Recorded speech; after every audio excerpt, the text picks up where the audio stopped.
Hello and welcome back to Karma Stories. I'm Rob and I hope you are having a wonderful day today. Today I have a listener submitted story that comes to us from somebody who either really likes the Blue Man Group or something about Smurfs, but that's all I'm gonna say about their name. This one is epic, but I'm gonna leave it up to you to decide how much in reality this one actually sits, or if it's just somebody's pipe dream. So, it is an epic story though. I do encourage you to stick around and listen to the whole thing. I really enjoyed recording this one. Now, what I'd really like to see from you on this one though, is some comments down below at various parts of the story. So if you have a moment, you have something in there you like, something you wonder about, any questions, post them in the comments down below on YouTube or on Spotify, and I'll get back to as many of them as I can. Also, on our last video, we only had like 3 shares, so if you could share this one with other people, I'd really appreciate that. Let's start getting these Karma Stories videos out to as many people as we can. Alright, let's jump right into this one. It's a doozy, and it's time. This story is titled, "My Family Man Agent Stole Millions and Sabotaged My Career, so I turned his life into a federal manhunt." Part 1, The Golden Handcuffs.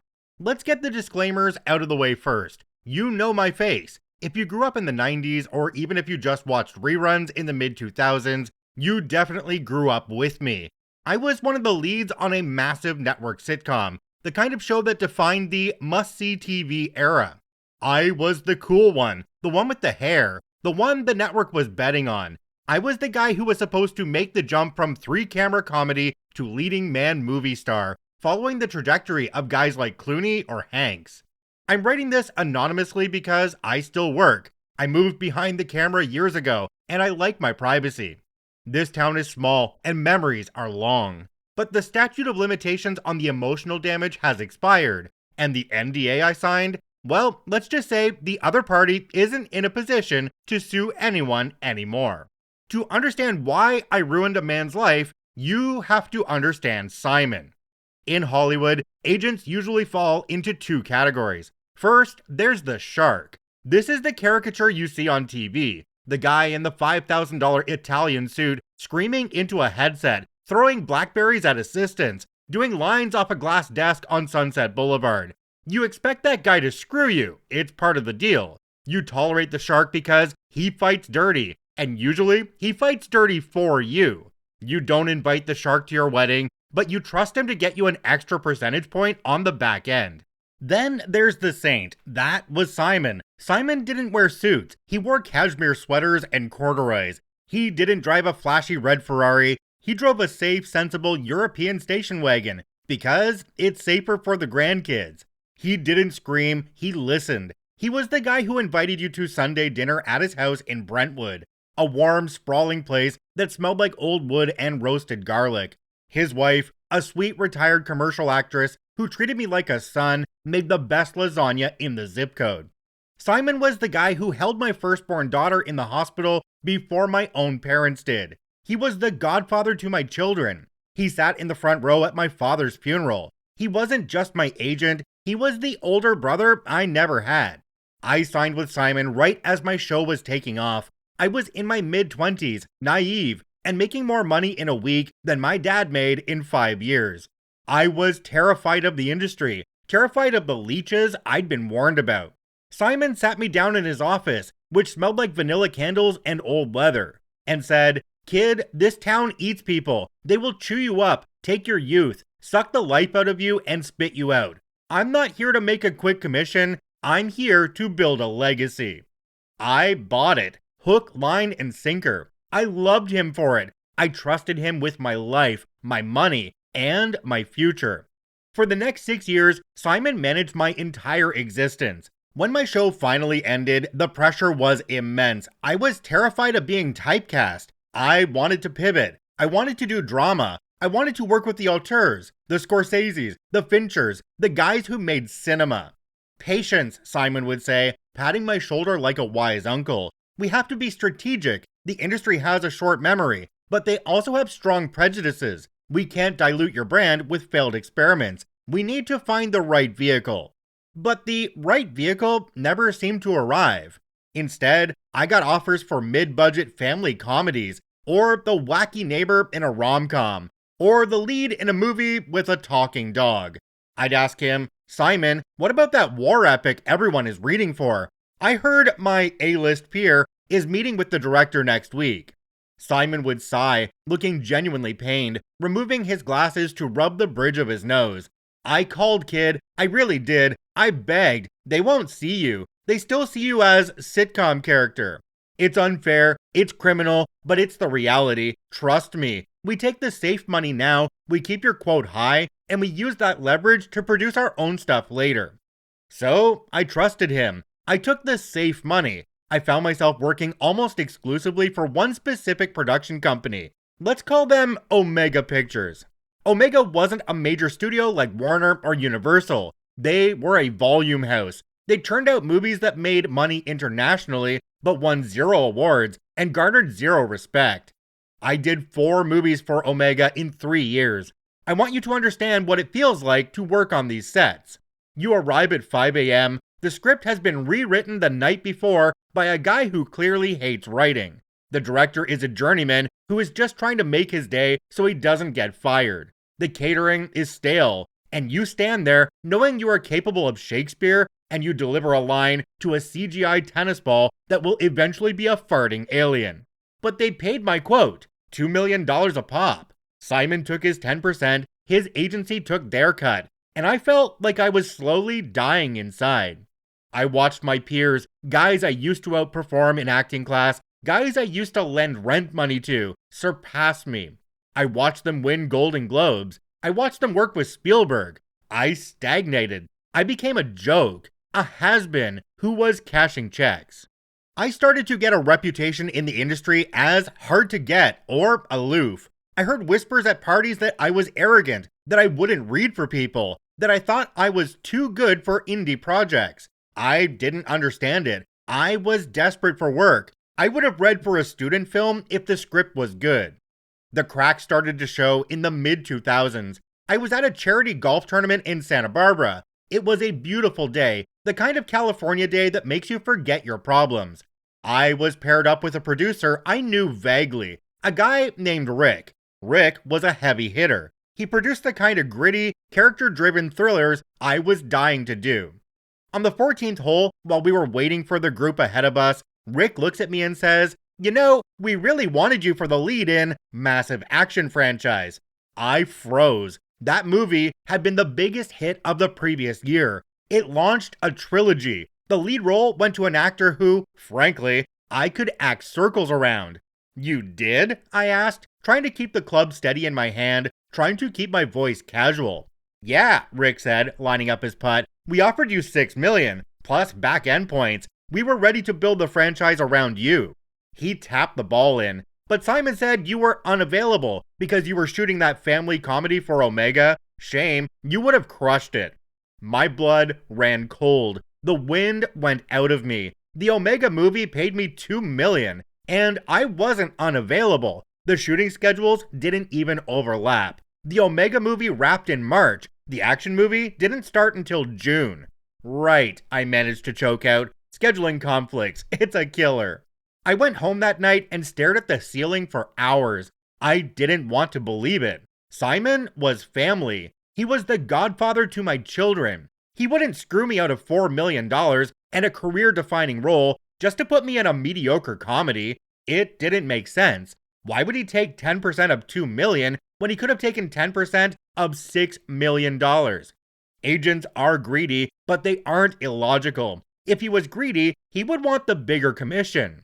Unless the math wasn't what I thought it was. That was the first red flag. But the smoking gun, the thing that turned me from a confused client into a vengeful monster, happened 2 weeks later. It was the 4th of July, a massive house party in the Hollywood Hills, the kind of party where the valet parking line is worth more than the GDP of a small country. The air smelled of jasmine and expensive cologne. I was standing on the balcony, looking out over the grid of Los Angeles, nursing a drink. I felt isolated. I felt like a fraud standing among the actual movie stars. A man stumbled up next to me. He was clearly 3 sheets to the wind, holding a half-empty martini glass. It was a senior VP at one of the big 5 studios. Let's call him Barry. "Hey," Barry slurred, pointing a finger at me, "the ghost." "Excuse me," I said. "We call you the ghost," Barry laughed, swaying a bit, "because we offer you the world and you never even call back. You're too good for us, huh? That Omega money must be insane." My stomach dropped. "Barry, I've never received an offer from your studio, ever." Barry squinted at me, burped, and leaned in close. The smell of gin was overpowering. "BS, I personally authorized an offer for Oscar-winning biopic last year, and the Western the year before that. We offered to match your quote plus 20%. Simon always sends back a polite pass, says you're loyal to Omega Pictures." He poked me in the chest with a drunk, heavy finger. "What kind of dirt does Omega have on you that you won't work for anyone else?" I wasn't exclusive to Omega. I had no retainer. I had no dirt. I left the party immediately. I didn't even say goodbye to the host. I drove home in silence, my hands gripping the steering wheel so hard my knuckles turned white. It wasn't just incompetence. It wasn't just laziness. Simon was steering me to Omega Pictures exclusively. He was actively blocking offers from every other major studio. He was tanking my career to keep me working for one specific mid-tier production house. Why? Why would an agent force his client to take less money? The next morning, I hired a private forensic accountant. Not a Hollywood business manager, those guys all know each other. I hired a guy who usually tracked down hidden assets for divorcing CEOs and cartels. I told him, "I don't care what it costs. I want to know where Simon's money comes from. Look at the Omega deals. Look at everything." It took 3 weeks. 3 weeks of me smiling at Simon on the phone. 3 weeks of pretending to read scripts for generic family comedy number 5. Finally, the accountant, let's call him Mr. Wolf, called me. I went to his office in downtown LA. It was a bleak gray room in a nondescript building. No vanilla candles here, just fluorescent lights and stacks of paper. "You were right," Wolf said, sliding a dossier across the table. "But it's not just you. He's doing it to 3 of his clients. You're just the biggest earner." He opened the file. It was a flowchart of money. Simon has a shell corporation set up in the Cayman Islands called Blue Horizon Consulting. Every time you sign a contract with Omega Pictures, Omega pays your agency their standard 10% fee. That's above board. That's legal. He pointed to the next line. But 3 days later, Omega's parent company wires a packaging fee or consulting fee to Blue Horizon. I looked at the numbers. They were staggering. For the last movie, I got $2 million. The agency got $200,000. Blue Horizon got $450,000. For the previous movie, I got $1.5 million. Blue Horizon got $400,000. Simon wasn't just taking his commission, he was taking a kickback. Omega Pictures was bribing my agent to force me, a recognizable name, into their low-budget movies to inflate their international sales volume. If I took the $6 million job with the major studio, Simon would get $600,000, his commission. But if I took the $2 million job with Omega, Simon would get $200,000 commission plus $450,000 kickback. $650,000. He was selling me out for an extra 50 grand per movie. He was putting a ceiling on my career, trapping me in B-movie hell, just so he could pocket tax-free cash in the Caymans. I sat there, looking at the bank transfers. I thought about the Sunday dinners. I thought about the Christmas cards. I thought about him telling me to trust the process, while he was systematically dismantling my future. Mr. Wolf looked at me. "What do you want to do? We can sue. We can go to the guild. You'll get a settlement. He'll lose his license. It'll be a scandal, but you'll get paid." I closed the file. I felt a coldness settle in my chest that I had never felt before. "No," I said. "If I sue, he settles. He pays me off with his insurance money. He keeps the Cayman money. He retires to a beach house. He still wins. I don't want a settlement, Wolf. I want him to rot." Wolf raised an eyebrow. "That's harder. To get him criminally, you need to prove wire fraud or embezzlement, and you need him to do it while the feds are watching. You need to bait the trap." I smiled. It was the best acting I'd done in years. Then, let's make a movie. Part 2, The Honeypot. Mr. Wolf was efficient. 2 days after I gave the green light, I was sitting in a conference room in a federal building in downtown LA, staring at a man who looked like he taught high school history, but was actually a special agent with the FBI's white-collar crime division. Let's call him Agent Miller. We've been tracking Blue Horizon for 6 months, Miller told me. Not because of you, but because the bank in the Cayman Islands that Simon uses is also a hub for Mexican cartel and a Russian syndicate. We knew money was moving, but we didn't know who the American point man was. Thanks to your accountant, we now have a name. So, you go arrest him, right? I asked. You have the bank records. Agent Miller shook his head. Not yet. Right now, what you have is a civil contract dispute. Kickbacks are illegal in your industry, sure, and it's civil fraud. But to put him away for federal time, to nail him for wire fraud and money laundering, we need more. We need to catch him in the act of structuring a payment to hide its origin. We need him to knowingly accept dirty money and try to clean it. We need a sting, Wolf said. And just like that, I was back in acting class. But this time, the stakes weren't a grade, they were my career and Simon's freedom. We created a movie, a fake one. Wolf and the FBI fabricated a production entity called Vostok Media, supposedly backed by Eastern European venture capital. We had a script, an old dusty action thriller I'd optioned years ago and never developed. It was perfect bait, a $40 million budget, shooting in Europe, with a massive upfront fee for the lead actor, me.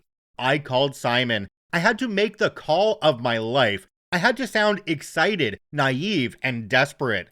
I told him I had met a wealthy investor at a party who was a huge fan of my show. I told him this guy wanted to fund my passion project. Simon was skeptical immediately. Kid, private equity is messy. These guys usually don't have the cash. Stick with Omega, we know they pay.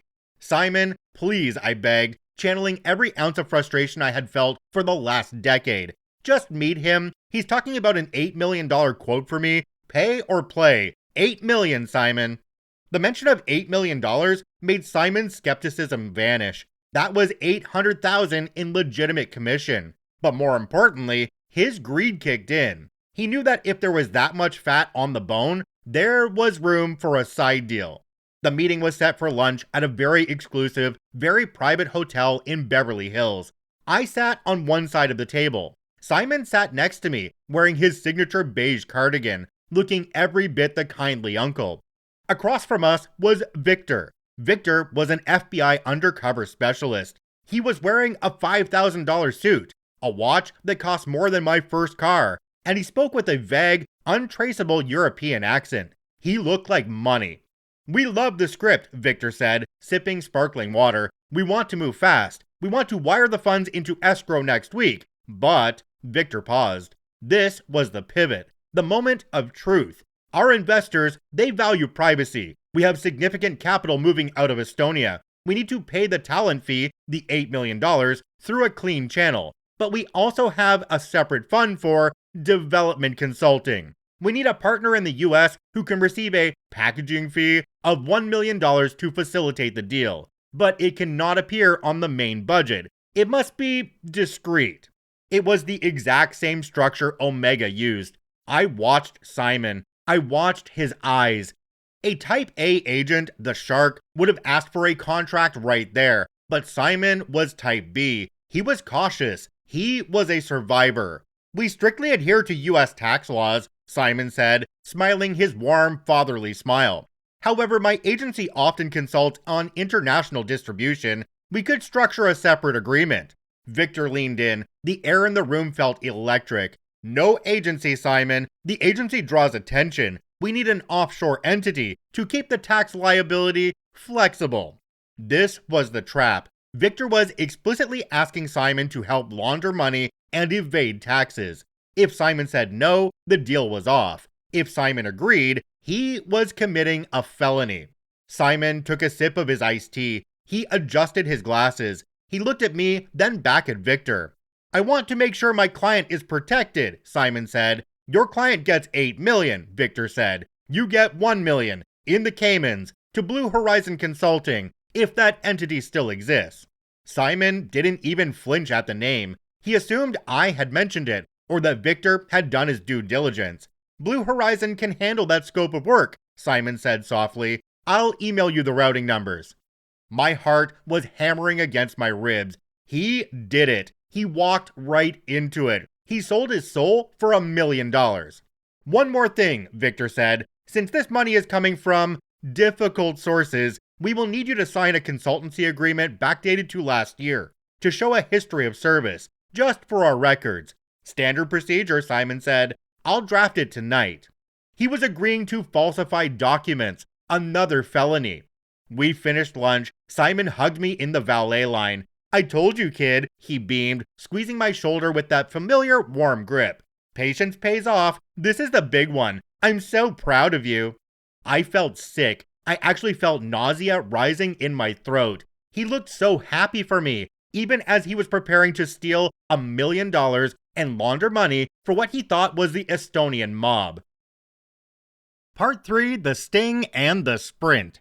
2 weeks later, the trap snapped shut, or at least it was supposed to. The wire transfer from the FBI's front account hit Simon's Blue Horizon account on a Tuesday morning. The moment the funds cleared and Simon moved them into a secondary account, the act of layering the money, the crime was complete. The FBI team was staged outside his office building in Century City. They were going to walk in, cuff him, and confiscate his servers. I was sitting in Mr. Wolf's office, staring at a phone, waiting for the call that would end the nightmare. But Simon was a Type B agent. He was paranoid, and he was smart. Apparently, Simon had a notification set up on his Cayman account. When the $1 million hit, he logged in to verify it. But he didn't just look at the balance, he looked at the originating bank data. The FBI had been careful, but there was a metadata tag on the wire transfer that didn't match the Estonian venture capital story. It traced back to a domestic holding company that Simon, who had been doing this for a decade, recognized as a federal front. At 10:14 a.m., Agent Miller called me. His voice was tight. He's not in the office. What? I stood up, knocking my chair over. We breached the suite. His assistant says he came in at 9, checked his computer, turned white, grabbed his hard drive, and walked out the back service exit. He's gone. My phone buzzed. It was a text from Simon. I don't know who you're working with, but you just made the biggest mistake of your life. Don't try to find me. He knows, I told Miller. He's running. The next 3 months were a surreal blur. You have to understand, this wasn't a movie. In movies, the fugitive is cool. In real life, it's messy. Simon's face was on the local news, but not the national news immediately. The charge was wire fraud and money laundering. The industry was in shock. Variety ran the headline, Agent to the Stars wanted in Fed probe. My phone rang off the hook. Friends, other actors, producers, everyone wanted to know if I was okay. I had to play the victim. I'm shocked, I told the Hollywood Reporter in an exclusive interview. I trusted him like a father. I had no idea. And that was true. I just left out the part where I engineered his downfall. The FBI froze his domestic accounts. They seized his house in Brentwood. His wife, the woman who made the lasagna, was left with nothing but questions. I actually felt bad for her. She knew nothing. She thought he was a genius businessman. Now, she was watching agents carry boxes of evidence out of her front door, watching her life dissolve.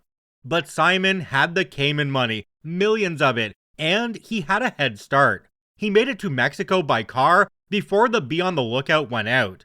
From there, he vanished. For weeks, I lived in paranoia. I had security parked outside my house. I thought maybe he'd come back for revenge. I checked the locks 3 times a night, but Simon wasn't violent. He was a coward. He was running for comfort, not vengeance. The inside baseball gossip was rampant. I heard rumors he was in Thailand. I heard he was in Brazil. But the truth was much more pathetic. Simon was a creature of habit. He needed his comforts. He needed his specific brand of tea. He needed English-speaking doctors. He couldn't rough it. He wasn't built for a life on the run. Part 4. The Endgame. It took 4 months. Simon made a mistake that only a Hollywood agent would make. He was hiding out in a luxury expat community in Panama. Non-extradition treaty, mostly, nice weather, good exchange rate. He was living under an alias, David Miller. But Simon had an ego. He was reading the trades online. He was obsessively checking Dateline and Variety to see what people were saying about him. He couldn't let go. He wanted to know if his reputation was salvageable, or if he was still a player. He made a comment on a Deadline article. The article was about me. It was announcing that I had just signed a 3-picture deal with Zenith Studios, the studio he had blocked me from for years. The comment, posted by anonymous industry insider, read, "He's a B-list talent who got lucky. He'll crash and burn without proper guidance. Zenith is overpaying." It was petty, it was small, and it was tracked. The FBI had flagged any IP address that accessed Simon's old cloud accounts, which he was using to read his old emails. When he posted that comment, he logged into the site using a password manager linked to his old email. Ping, Boquete, Panama. The Panamanian authorities working with the FBI picked him up at a cafe. He wasn't fighting. He wasn't running. When they arrested him, he was wearing a linen suit and eating a croissant. He looked tired. He looked old. The kindly uncle facade had melted away, leaving a scarred, soft man who didn't know how to survive without a helper to schedule his life. The aftermath. Because he fled, the judge showed zero mercy. Simon pleaded guilty to 4 counts of wire fraud, 2 counts of money laundering, and obstruction of justice. He was sentenced to 12 years in federal prison. His assets were seized to pay restitution. The Brentwood house was sold. The Volvo was sold. The Cayman accounts repatriated and seized. Because I was the primary victim of the fraud, a significant portion of the seized assets came back to me as restitution for the wages I lost during the Omega years. It wasn't the full $20 million I missed out on, but it was enough to start my own production company. I saw him one last time. At the sentencing hearing, I sat in the back row. I didn't give a victim impact statement. I didn't need to. Simon was shuffled into the courtroom in an orange jumpsuit. He looked small. He scanned the room, looking for a friendly face, looking for someone to save him. His eyes locked on mine. He gave me a look that wasn't anger. It was confusion. He still didn't understand. He mouthed one word to me. Why? He genuinely believed he was protecting me. He genuinely believed that stealing from me was justified because he was the adult and I was the child. He thought he deserved that money for managing my life. I didn't smile. I didn't wave. I just stood up, buttoned my jacket, and walked out of the courtroom. Simon never finished his sentence. 8 years into his term, he was found unresponsive in his cell. The official report from the Bureau of Prisons cited heart failure. The unofficial whispers, the ones you hear if you know the right lawyers, told a different story. They said Simon owed a significant amount of money to the other clients of that Cayman bank. Clients who were less forgiving than the FBI, and who didn't appreciate their assets being seized because of a Hollywood agent's sloppiness. I'm writing this now because I saw a young actor the other day, a kid fresh off a hit Netflix show. He was at lunch with a new agent. The agent was wearing a cable knit sweater. He was smiling warmly. He was telling the kid, "I'm not here to make a quick buck, I'm here to build a legacy." I almost walked over to warn him, but I didn't. Some lessons you have to learn on your own. Just make sure you hire a good accountant.